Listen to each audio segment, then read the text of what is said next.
ఓం నమో వెంకటేశాయ. శ్రీమహాగణాధిపతయే నమః. శ్రీరామకృష్ణగురవే నమః. శృతిస్మృతిపురాణానాం ఆలయం కరుణాలయం నమామి భగవత్పాదశంకరం లోకశంకరం. శంకర దర్శనంలో విష్ణు స్తోత్రాలను గురించి తెలుసుకుంటున్నాం. భారతదేశంలో పడమటి దిక్కులో వెలసి ఉన్న పాండురంగస్వామి వైభవాన్ని గురించి పాండురంగాష్టకం రచించిన శంకరులు, తూర్పు దిక్కులో వెలసి ఉన్న పూరి జగన్నాథ స్వామిని గురించి జగన్నాథాష్టకం రచించారు. జగన్నాథ స్వామి నయన పథగామి భవతు మే అనే మకుటమే ఈ స్తోత్రానికి మకుటాయమానం, అంటే కిరీటం లాంటిది. ఈ పదాల కూర్పులోనే ఏదో ప్రత్యేక ఆకర్షణ ఉంది. ఈ స్వామి సాక్షాత్ శ్రీకృష్ణుడే అని కదాచిత్ కాళిందీతట విపిన సంగీత కవరో అని ప్రారంభించారు.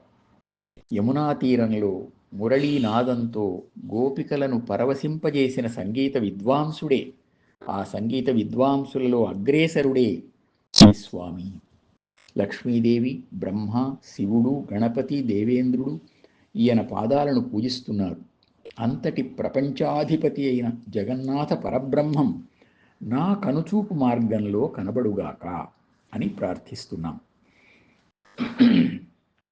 ఇక్కడ నయన పథం, నా చూపు వెళ్ళే మార్గం అనే భావం చాలా కొత్తది. మనం చూపు వల్లనే ప్రపంచాన్ని చూస్తున్నాం. అదే బంధ కారణమైంది, అదే భ్రాంతి. ఆ భ్రాంతిని పోగొట్టడానికి ఆ చూపు వెళ్ళిన చోటికల్లా స్వామే వస్తూ ఆయనే కనబడుతూ ఉంటే, అంటే ప్రపంచమంతా ఆయన స్వరూపమే, ఆయన స్వరూపంగానే దర్శనమిస్తే ప్రపంచము భ్రాంతి అదృశ్యమైపోయి పరబ్రహ్మం సత్యమే అనుభవానికి వస్తుంది. ఆ విధంగా జగన్నాథస్వామి అంతటా కనిపించాలి అని ఒక అద్భుతమైన దర్శన మార్గాన్ని ప్రసాదించారు శంకరుడు.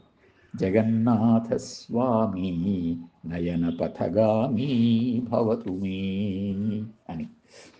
జగన్నాథస్వామి వెలసిన క్షేత్రం తూర్పు సముద్ర తీరం, అంటే బంగాళాఖాతం, మహాసముద్రం, ఆ తీరంలో ఉంది అని, ఆ వైభవాన్ని, అక్కడి దేవతామూర్తులను శంకరులు తరువాతి శ్లోకాల్లో వివరించారు. మహాంబోధేస్తీరే కనకరుచిరే నీలశిఖరే వసన్ ప్రాసాదాంతః సహజ బలభద్రేణ బలినా సుభద్రా మధ్యస్థః సకల సురసేవావసరదో జగన్నాథస్వామి నయన పథగామి భవతు మే అని. అటు మహాసముద్రం, అక్కడ నీలాద్రి పర్వతం, దాని మీద అద్భుతమైన దేవాలయం, అందులో ఆదిశేషుని అపరావతారమైన బలరాముడు ఒకవైపు, సాక్షాత్ శ్రీకృష్ణ భగవానుని అపరావతారమైన జగన్నాథస్వామి మరొకవైపు, వారిరువురి మధ్య యోగమాయ, ఆ అవతారమైన సుభద్ర, వారిని పరివేష్టించి సేవిస్తున్న దేవతలు, ఇలా వాళ్ళంతా దర్శనమిస్తున్నారు అని చెప్పి వర్ణించారు శంకరులు. ఇక జగన్నాథుని రథయాత్ర, జగన్నాథ రథయాత్ర జగత్ప్రసిద్ధమైంది. దాన్ని వర్ణించారు శంకరులు.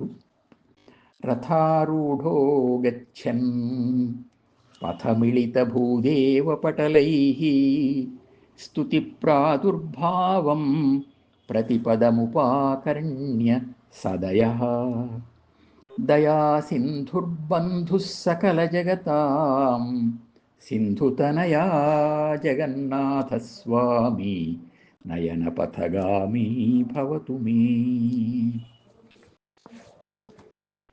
రథయాత్ర ప్రారంభంలో అక్కడ ఒక ఆచారం ఉందట. అక్కడి పండాలు అంటే పూజారులు స్వామిని గురించి అపశబ్దాలు పలకడం అంటే నిందించడం అన్నమాట. వాళ్ళు అలా చేస్తారట. దానికి సంతోషిస్తాడట ఆ స్వామి, వారికి వరాలిస్తాడట. అంటే ఈ నింద నిజమైన నింద కాదు, నిందాస్తుతి అన్నమాట. పూర్వం కాసుల పురుషోత్తమ కవి అని ఒక ఆయన ఆంధ్రనాయక శతకం రచించాడు. అందులో ఇలాగే నిందాస్తుతి ఉంటుంది. ఆలుబిడ్డలు దెచ్చు ప్రఖ్యాతిగాని మొదటి నుండియు నీవు దామోదరుడవే, చిత్ర చిత్ర ప్రభావ దాక్షిణ్య భావ హత విమత జీవ శ్రీకాకుళాంధ్రదేవా అని.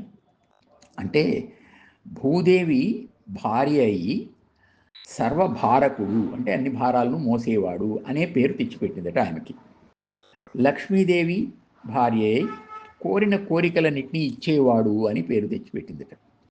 ఇక బ్రహ్మదేవుడు కుమారుడై బహుకుటుంబకుడు అంటే బాగా బంధుబలగం ఉన్నవాడు అని పేరు తెచ్చిపెట్టాడట ఆయన.